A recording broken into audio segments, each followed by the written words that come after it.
பிரியமான ஆனந்தா அருளுரை நேயர்களே, உங்களை இந்த காணொளி வழியாக சந்திப்பதில் மிக்க மகிழ்ச்சி அடைகின்றேன். இன்றைய நாளில் நாம் சிந்திக்க எடுத்துக்கொண்டுள்ள வாசகங்கள் யோவான் எழுதிய நற்செய்தி அதிகாரம் 6 இறை வார்த்தைகள் 41 முதல் 50 முடிய.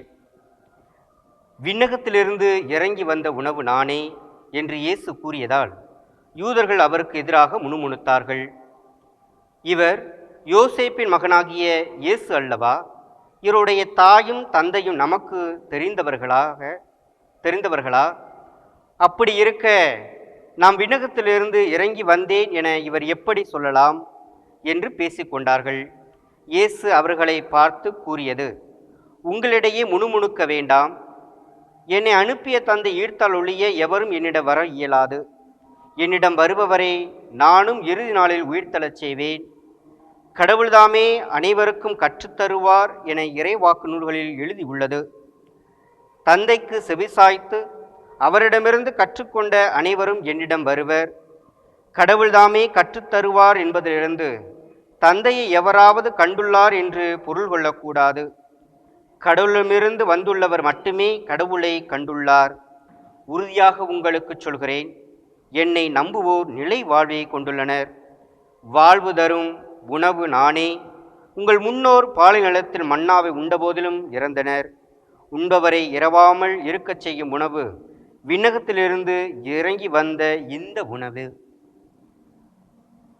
இது ஆண்டவர் வழங்கும் அருள்வாக்கு. கிறிஸ்துவே உமக்கு புகழ். இயேசுவில் பிரியமானவர்களே, வாழ்வு தரும் உணவு நானே என்று இயேசு சொல்வதை இன்றைய வாசகம் நமக்கு எடுத்துரைக்கிறது. நான் வாழ்ந்தால் அது கிறிஸ்துவுக்காகவே, நான் இறந்தால் எனக்கு அது ஆதாயமே என்று பவுலடியார் பிலிப்பியர் எழுதிய திருமுகத்திலே சொல்கின்றார். நான் வாழ்ந்தால் அது கிறிஸ்துவுக்காகவே, நான் நற்செய்தி அறிவிப்பதற்காகவே வாழ்கிறேன் என்று சொல்கிறார். அதே நற்செய்தி அறிவிப்பதே தன்னுடைய உயிரே போனாலும் அது எனக்கு ஆதாயம் என்று சொல்கிறார். நாம் வாழ்கின்ற இந்த வாழ்வு யாருக்கானது வாழ்வு? தனக்கான வாழ்வா அல்லது பிறருக்காக நாம் வாழ்கிறோமா என்று சிந்தித்து அந்த வார்த்தையை, அந்த வாழ்வை நமதாக்கி கொள்ள இறைவன் இன்றைய நாளில் நம்மை அழைப்பு விடுக்கின்றார். இயேசுவில் பிரியமானவர்களே, நாமும் இறை வார்த்தையை வாழ்வாக்க அழைக்கப்பட்டிருக்கிறோம்.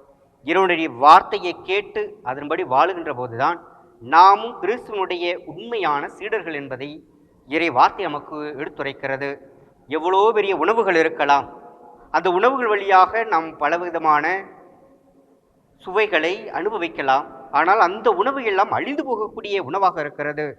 அழியாமல் வாழ்வு கொடுக்கிற நிலை வாழ்வு என்பது கிறிஸ்து இந்த நாளிலே சொல்லுகின்ற போது இறை வார்த்தையை மையப்படுத்திய ஒரு வாழ்வாக இருக்க வேண்டும். இறை வார்த்தை என்பது இறைவனுடைய திட்டத்தை அறிந்து செயல்படுகின்ற ஒரு வாழ்வாக இருக்க செய்கிறது. எனவே இறைவனுடைய திட்டத்தை எது என அறிந்து அதன்படி நாம் வாழுகிற போதுதான் உண்மையான கிறிஸ்தவ மதிப்பிடக்கூடிய அந்த வாழ்க்கையை நாம் வாழுகிறோம் என்பது தெளிவாகிறது. எனவே இயேசுவில் பிரியமானவர்களே, நாம் வாழ்ந்தாலும் இறந்தாலும் அது கிறிஸ்துவுக்காக நாம் வாழ்கின்ற இந்த வாழ்வு இறை வார்த்தையின் வழியாக வாழக்கூடிய வாழ்வாக இருக்க முயற்சிகள் எடுப்போம். இறைவனுடைய அருளால் ஆசிரால் நாம் தொடர்ந்து ஆசியை பெற்றிட இந்த இறை வார்த்தை நமக்கு வழிகாட்டுவதாக. எல்லாம் உள்ள இறைவன் தந்தை, மகன், தூய ஆவியார் உங்களை ஆசீர்வதிப்பாராக. மரியே வாழ்க. இயேசுவுக்கு புகழ். இயேசுவுக்கு நன்றி.